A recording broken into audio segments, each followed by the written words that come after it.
Welcome, scholars, to lesson 5-2.3. We're going to be looking at a very isolationist period in China today, taking a look once again at how they got to this isolationism and the overall impact that it will have on China. Let's begin with looking once again at that Mongol emperor. The Mongol emperor of the Ming Dynasty, the second major emperor of the Ming Dynasty, engaged China with the world. He was very interested in what was going on and knowing more about the world as a whole. And to that end, he built this huge treasure fleet. We talked about this last time. Over 7 voyages, 1,000 ships were made. Zhang He was the admiral in charge of this. And Zhang He led these voyages for that dual purpose of trade and exploration. Now, as discussed before, the trade aspect of it was not incredibly successful for the Ming.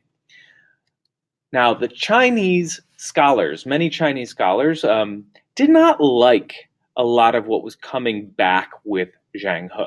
Knowledge of the rest of the world meant that maybe Chinese people exposed to that knowledge would change their ways. And they didn't like the idea of introducing all this change, that Chinese culture might shift, that they should try to do everything that they could to maintain their Chineseness in the face of the rest of the world and all their different ways. So they're very super conservative here, and they wanted to make sure that they were limiting the spread of this knowledge. Main fear, again, being the change of Chinese culture, Chinese traditions.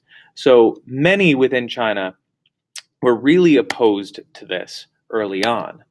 Now, another thing that the Mongol emperor tried to do was push back into Mongolia. And through the early and mid-1400s, the Mongols did continue to reign China. They were not able to successfully stop the Mongols until they took some drastic measures. So they start to shift some resources from trade. They take all those people who had been building these ships, these trade ships, and instead they move them up to the north and they put them to work on this Great Wall. The resources were rededicated, redirected. The people were sent north instead of south. Instead of riding on boats, they are standing on walls, building the Great Wall of China. Both of these things are very resource intensive. It takes a lot of people, a lot of money to build all those ships. Likewise, it takes a lot to build this Great Wall. So those pesky Mongols, they keep creeping into our story, don't they? Those pesky Mongols really helped to end China's age of exploration. Now, to make sure that the Chinese weren't tempted to get back into it, following the death of the Mongol emperor, Zhang He's fleet was burned. Now, there's touchy historical evidence on this. There's some sources that suggest that it was burned. A lot of sources just say that it went into decay and it just sat there until all the boats rotted. But it's so much more fun to think about an entire fleet on fire. So we're going to go with that imagery, even though, understand, it might have just rotted in the harbor. But the burning of the fleet, as we're going to say, happens, and the Ming really do halt their age of exploration.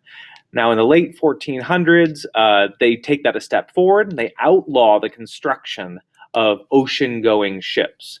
This is, again, along with the idea that if trade is going to happen, people are going to come to us. Chinese people are not going to go out on the ocean. We're not going to be explorers.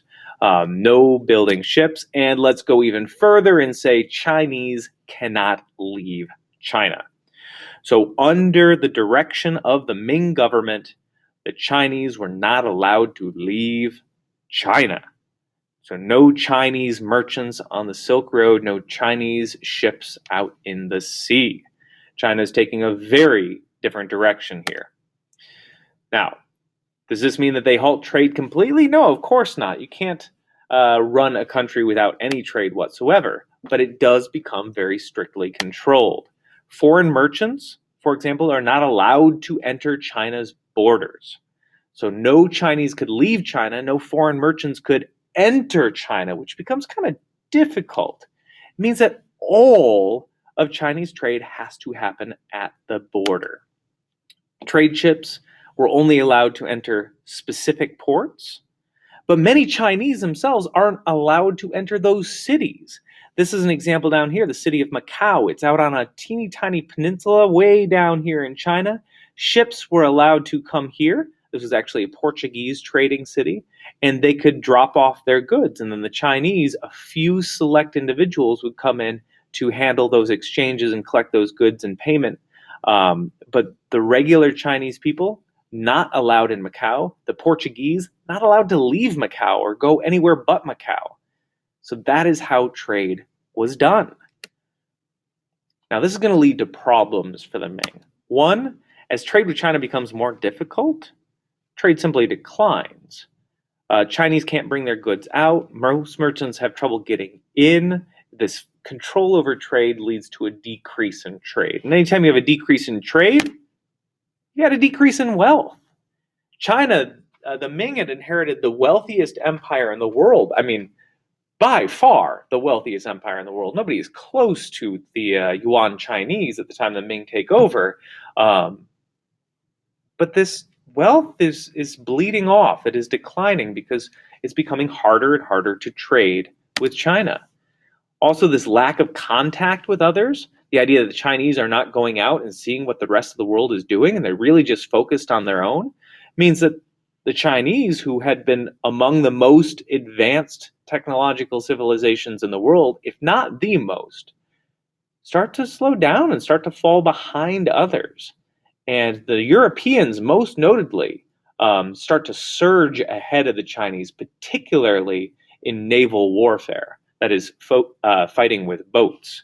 The Europeans are starting to get very good at this, and the Chinese aren't even allowed to sail. They don't know how to fight on boats. It's going to spell problems for them in the future. So others are passing them in this technology, and China's going to feel the bite of this. We'll talk about that a little bit in our next lesson. But that's all for now. See you next time.